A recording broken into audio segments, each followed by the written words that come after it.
나오나요? 안 나오죠?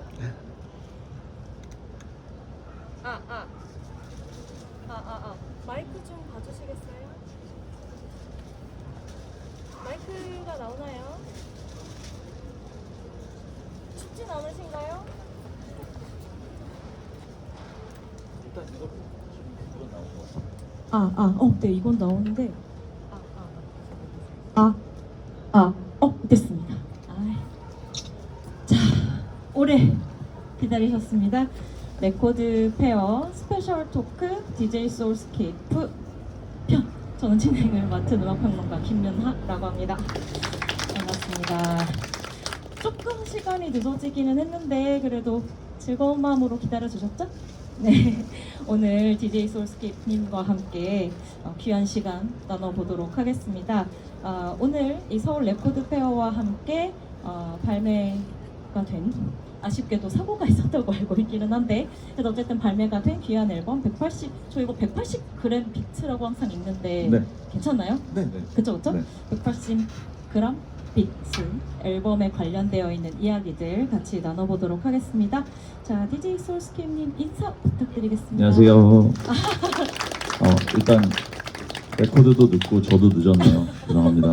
네, 제가 요즘에 좀 하는 게 잘 안 돼요. 그래가지고 좀 바쁘신 게 일들이 아니고. 네네네 뭔가 좀 항상 이런 사고들이 좀 이어지는 지금 그런 시즌인데 네. 어쨌든 많이 기다리게 이 추운 데서 기다리게 그래서 정말 죄송합니다. 네, 그래도 또 기다리는 마음이 많이 설레시지 않았을까 싶은 생각이 들고요. 그러기엔 너무 오래 기다리셨네요. 네.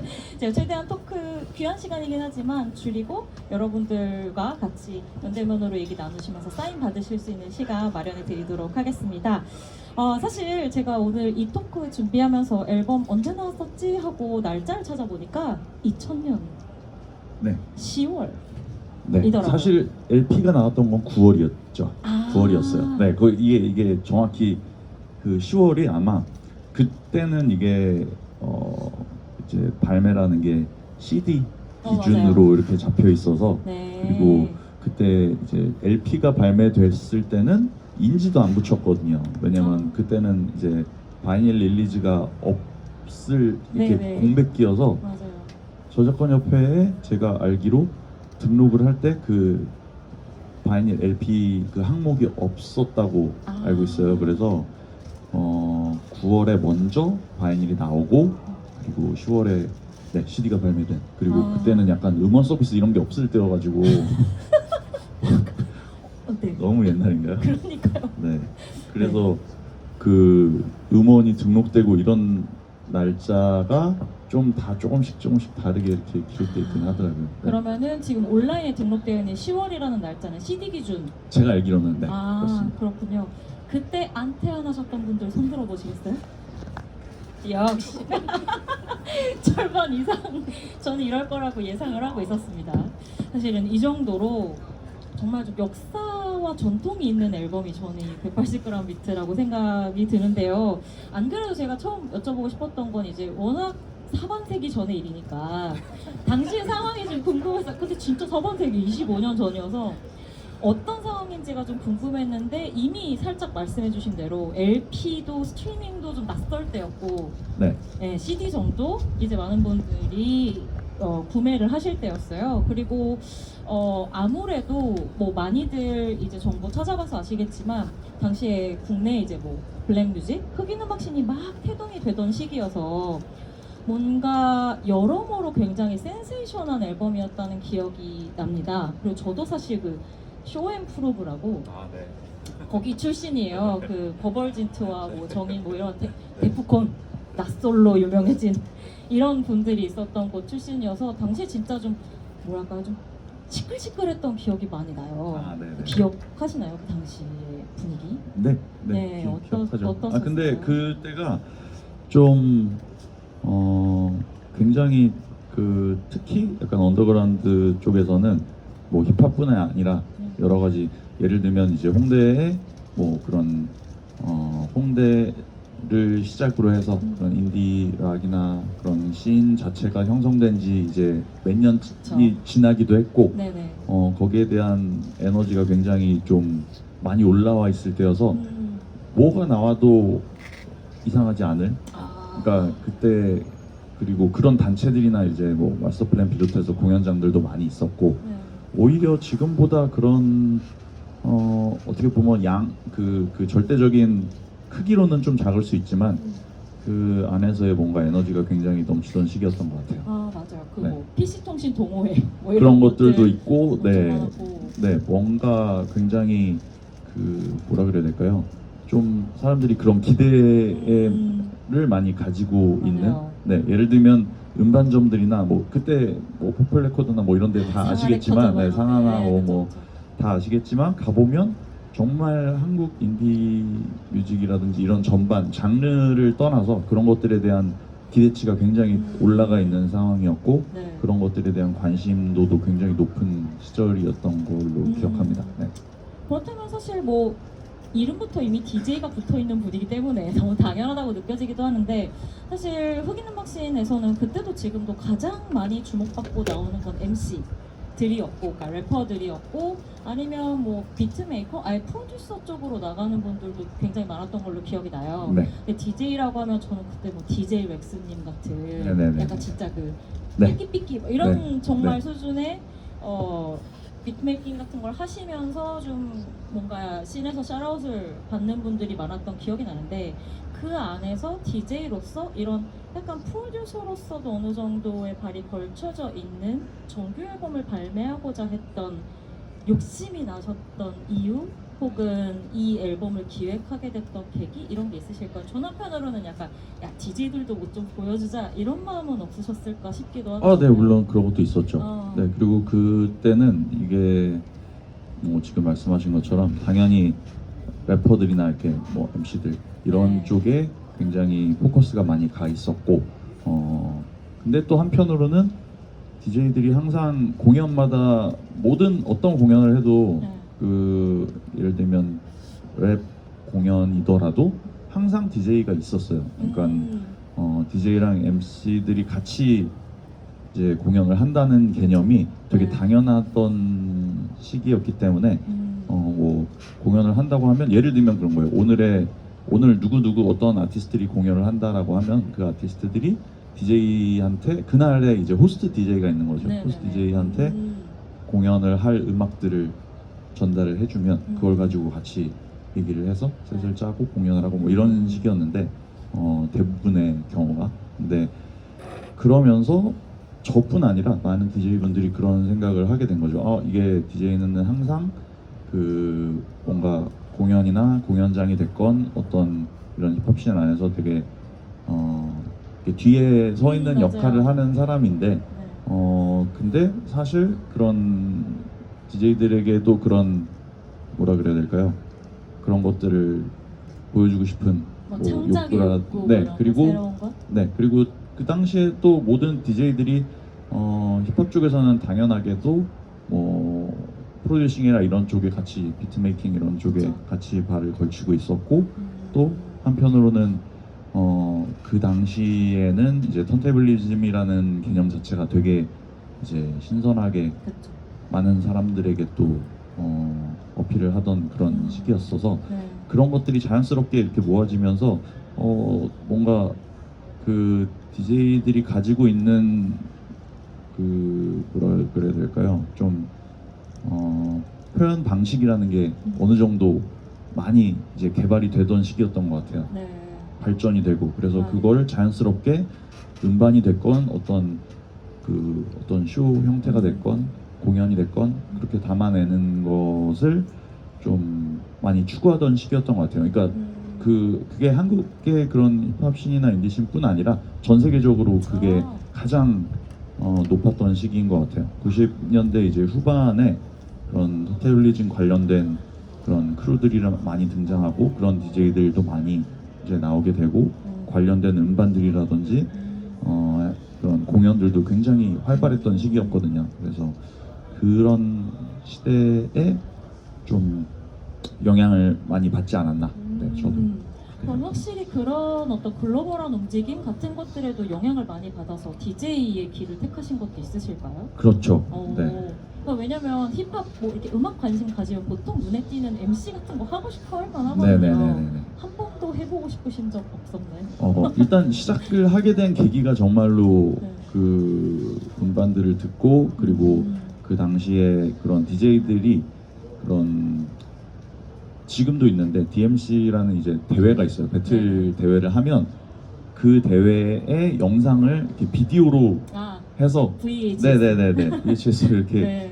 하고 그게 한국에서도 그런 것들을 구할 수 있었어요. 그래서 그런 거를 보게 되면서 사실 시작을 했던 거라 네.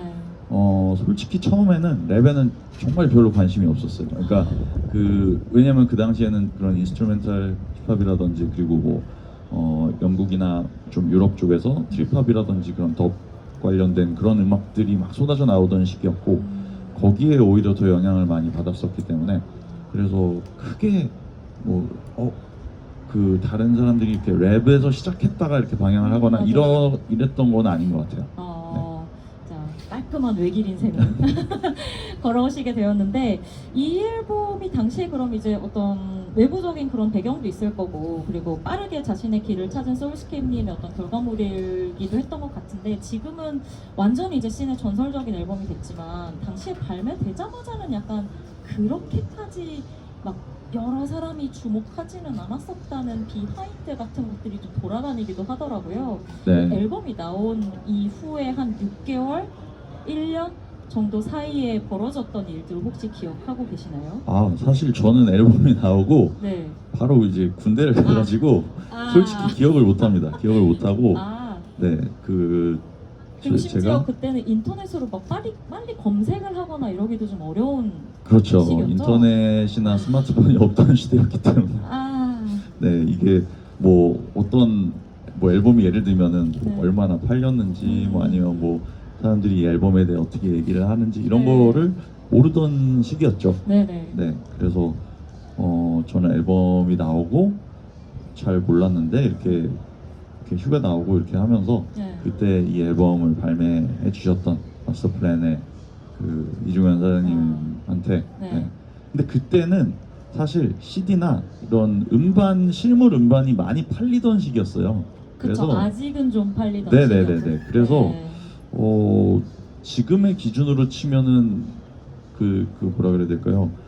되게 많이 팔린 숫자라고 생각을 하는데 근데 그 당시에는 역시 이런 음반은 잘 이렇게 안 팔리는구나 라고 생각을 하긴 했었지만 네. 네, 지금 돌이켜 보면은 이런 앨범들을 사람들이 이렇게 음반을 실제로 그런 걸 구매하고 관심이 있어 한다라는 것만으로도 약간 그 시기에 그런 음악에 대한 관심이나 그런 리스너 분들의 어떤 호기심이나 그런 에너지가 좀 저는 느껴지는 것 같아요. 네.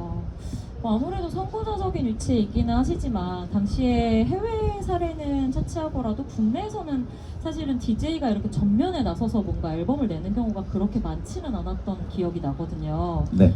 혹시 당시에 뭐 군대 가기 전에 사실 뭐 열심히 준비하신 것도 있겠지만 이외에도 주위에서 야 너 앨범 한번 내봐라 내가 도와줄게 라든지 아니면 이런 앨범 뭐 만들어보면 어때? 라고 같이 좀 으쌰으쌰했었던 동료분들이랄지 뭐 씬의 분위기 같은 것 기억나시는 게 있으실까요?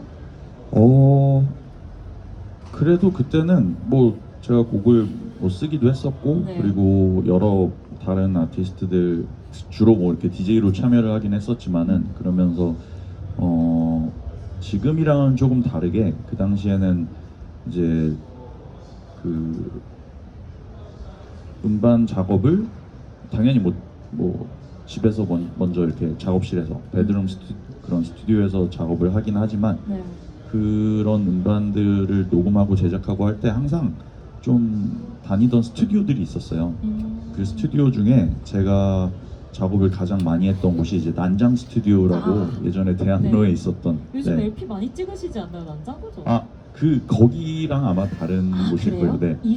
이름만 같은 거예요? 아마 뭐 그런 거 같은데 네. 네네. 근데 아마 지금 얘기하신 곳은 마장 죄송합니다. 이 아닐까 싶고 어쨌든 난장 스튜디오라는 곳이 네. 그 김덕수 선생님이 네네. 운영을 하시던 대학로에서 그래서 난장 스튜디오가 사실 그 당시에 뭐 굉장히 인디 쪽부터 시작해서 뭐 국악이나 진짜 가요 이런 것들까지 많이 제작을 할 때인데 네. 거기에 이제 엔지니어로 계시던 분이 네. 이제 지금은 돌아가셨는데 그 분이 사실 제 정규 1집, 2집을 다 이렇게 엔지니어링 해주셨어요. 근데 그냥 엔지니어라기보다도 저랑 음악도 같이 많이 듣고 그리고 그분이 사실 저는 사실 앨범을 직접 제 이름으로 이렇게 낼 생각이 없었는데 네. 이렇게 얘기를 해주시더라고요. 이런 것들을 모아서 음반으로 하면 어떻겠냐. 그리고 그때 그런 그게 한 99년 한 여름쯤이었던 것 같은데 네, 그런 얘기를 처음 듣고 정말 이렇게 해봐야 되지 않을까 이런 생각을 그때 처음 했던 것 같아요. 네. 역시 어떤 역사의 순간에는 그 좋은 조력자분들이 네네. 있지 않나 네. 하는 생각을 늘 갖게 됩니다. 사실 앨범 얘기만 해도 한 1시간 정도는 더 여쭤보고 싶은 게 많은데 그냥 겸사겸사 이 최근의 질문으로 넘어와 보는 게 좋을 것 같아요. 네. 이 앨범 앞서 말씀드린 것처럼 이제 발매된 지 25년 사반세기가 되었는데 그동안 DJ 소울스케이프님에게도 정말 많은 일들이 있었습니다. 뭐 지금은 파티 기획자, 뭐 그리고 어떤 크루 만드셔서 뭐 그룹으로 활동하시기도 하고 뭐 여러 가지 또 한국의 음악을 세계에 알리는 데에도 굉장히 많은 작업들을 하고 계신데 그런 활동 안에서 이 180g 비츠 앨범이 어떤 역할을 했다고 생각하세요? 어떤 의미예요 이 앨범은 DJ 소울스케이프님 네. 역사에서? 한편으로는 근데 제가 사실 이 앨범이 처음 발매됐을 때부터 그 재발매가 또 한번 맞아요. 배우 때 됐었고 제가 그걸 가지고 있어요. 아이고, 네. 2014년. 네, 네네네. 거의 10년이 넘은 맞습니다. 네. 그때도 그렇고 어쨌든 제가 이 앨범에 대해서 얘기를 하거나 이렇게 이런 자리가 한 번도 없었어요. 진짜요? 네.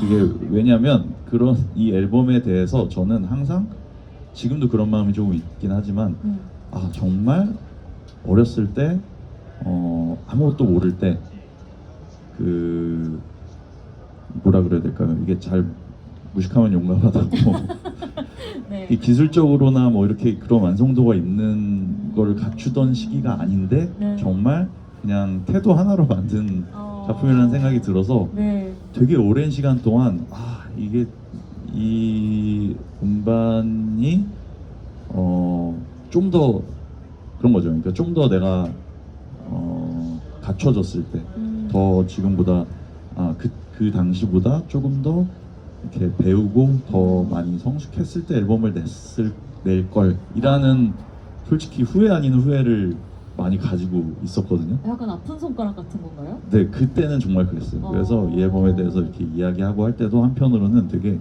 좀 창피한 부분이 있었거든요.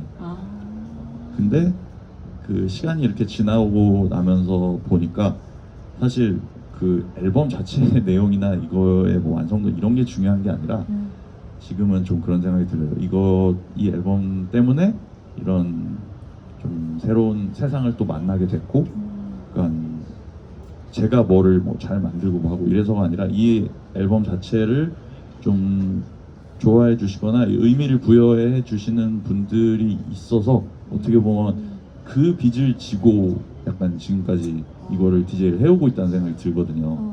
그래서 사실 이 자리도 그런 어떻게 보면 좀 부채감 때문에 좀 이렇게 얘기를 해야겠다라는 생각도 좀 있었고 그리고 거기에 대해서 굉장히 저는 어떻게 보면 감사한 마음으로 지금까지 하고 있었다.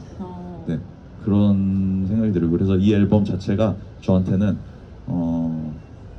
좀 제가 만들었다기보다는 이거를 듣는 분들이 만들어준 앨범이라는 생각이 들어요. 한편으로. 사실은 아마 DJ 소울스케이프님 좋아한다고 하시는 분들 중에 제일 좋아하는 앨범 물어보면 이 앨범 꼽으시는 분들이 정말 많지 않으신가요?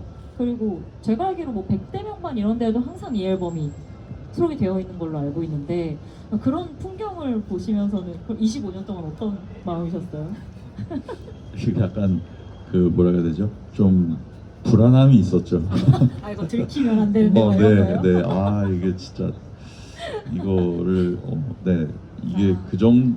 그 뭐라 그래야 될까요? 좀 때를 잘 만나서 때를 잘 만나서 이렇게 좋은 평가를 받는 거라고 생각을 하는 부분이 좀 어느 정도 있어가지고 네. 근데 아마 지금까지 앨범이 이렇게 사랑받게 된 거는 사실 들으시는 분들이 다 다른 형태라고 하더라도 이 앨범이 가지고 있는 어떤 뭐 아름다움, 훌륭함 같은 것들을 각자 다 느끼고 있는 부분이 저는 분명히 있다고 생각하고요. 어떻게 보면 지금 굉장히 스킬이 좋아지고 어떤 업계의 형님이 된 DJ 소울스케ip님은 나한테 그런 게 있었나 싶은 어떤 음악을 처음 시작하실 때 그런 순수한 에너지 같은 것들이 비트 하나하나 사이에 멜로디 하나하나 사이에 녹아 있는 게 아닌가, 그걸 조금 더 탐구해보고 싶다는 생각이 들기도 합니다. 네. 네. 감사합니다. 네, 오늘 아마 이 앨범 때문에 많은 분들이 또 DJ 소울스케ip님에게 좀뭐 추억이나 여러 가지 이야기를 나누면서 또 이따가 이 토크에 끝나고 하는 사인회도 함께 참여해 주시지 않을까 싶은데요. 이후에 정말 많은 일들을 하셨어요. 앨범 나오고 25년 동안. 최근에 가장 심취하고 있는 작업은 어떤 거세요? 아, 네. 그 사실 작년에 제가 그러니까 제가 제 DJ 명의로 앨범을 낸 지는 정말 오래됐지만 사실 그렇습니다. 여러 가지 다른 작업들을 하고 있긴 하거든요. 네. 그리고 최근에 작년에 냈었던 그 앨범이 하나 있는데 네. 거기서는 좀 그러니까 제가 직접 이제 스튜디오 밴드 세션을 조직을 해서 그 경음악단 말씀하시는 네, 스튜디오 거죠? 360 경음악단이라는 이제 이름으로 네. 작업들을 많이 하고 거기도 있는데 사인 받아야 되는데 샀는데.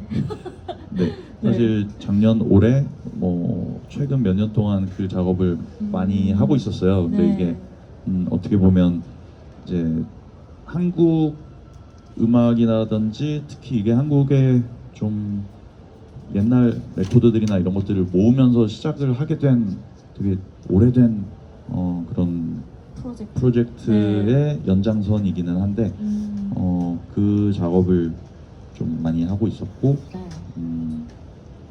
그리고 뭐 계속 꾸준히 하고 있는 그 CBS에서 제가 다큐멘터리 시리즈를 계속 같이 하고 있거든요. 아, 그래서 네네. 모던 코리아라는 그 네. 시리즈를 계속 작업하고 있고 뭐 그런 것들이 최근에는 그래도 가장 많이 하고 있던 네, DJ 이외의 이제 네. 것으로서 네. 그렇다면 DJ 소울스케이프로도 다시 앨범을 내거나 작업을 하실 생각은 아직은 없으신 건가요? 이 질문이 나오면 제가 네. 되게 또 이렇게 면목이 없나요? 이렇게 작아질 수밖에 없는데 네. 정말 뭔가가 많이 쌓여 있는데 아. 제가 아직까지 이게 참 그런 것 같아요. 이제 뭔가 좀 알겠다 싶은 게 25년이 걸렸거든요, 사실. 네네. 어떻게 보면. 네, 근데 어떻게 보면 반대로 예전만큼 그거를 확 내버리는 용기가 없어진 거 아닌가? 라는 생각도 들긴 하는데, 네. 네, 뭐 안 낼 생각은 없습니다. 네, 준비하고 있습니다. 아, 그럼 조금씩 네. 조금씩 작업은 쌓아놓고 있으신 중 네. 정도로 이해하도록 하겠습니다. 자, 그러면 오늘 시간 이 180g 비트에 관련되어 있는 이야기 나눠봤는데요. 그냥 왠지 마지막으로 이거 한번 여쭤보고 싶어요. 그 DJ 소울스케이프에게 180g 비트랑 네, 아까 얘기한 그 내용이랑 좀 어느 정도 비슷할 것 같은데 네. 저한테는 빚이죠, 빚. 빛. 네, 빚 말고 빚. 네. 빛. 네, 네. 지읒 받침. 네, 여러분들한테 아. 그 진 빚이라고 생각하고 아. 네, 좀 그 빚을 갚기 위해서 더 열심히 해야겠다라는 앨범이라고 생각합니다. 여러 가지로 아주 좋은 일들을 하고 있는 앨범이네요. 더 DJ 소울스케ip님을 열심히 하게 만드는 앨범이라는 말씀을 해주셨습니다. 저는 그것도 좀 의외였던 것 같아요. 180g 비트와 관련되어 있는 다른 뭐 어떤 그 인터뷰를 하시지 않았다는 게 좀 놀라울 정도로. 네, 이게 네. 아마 시기상으로 좀 그런 게 제일 컸을 거예요. 앨범이 나오고 나서 제가 바로 이제 군대. 사회에 없었기 때문에 아, 네네네. 그래서 아. 그런 기회가 없었기도 하고 네, 네. 뭔가 25주년 기념으로 어딘가에서 뭐랄까 좀 긴 컨텐츠를 준비해 주셔도 좋을 것 같다는 생각이 들기도 합니다. 뭐 섭외 제가 어떻게 연결되는 거 있으면 연락 한번 드리도록 할게요. 오늘 시간이 짧아서 너무 아쉬운데요. 또 이 시간 기다려주신 분들이 많기 때문에 여기에서 마무리를 해보도록 하겠습니다. 네. 토크는 여기에서 마무리되지만 아시다시피 끝나고 난 이후에는 여러분들이 가져오신 앨범에 DJ 소울스케이님이 사인해 주실 예정이거든요. 오랫동안 묵혔던 팬심도 좀 전달하시고 즐거운 시간 가지셨으면 좋겠습니다. 저는 지금까지 스페셜 토크를 진행한 음악평론가 김유나였고요. DJ 소울스케이님께 많은 박수 부탁드립니다.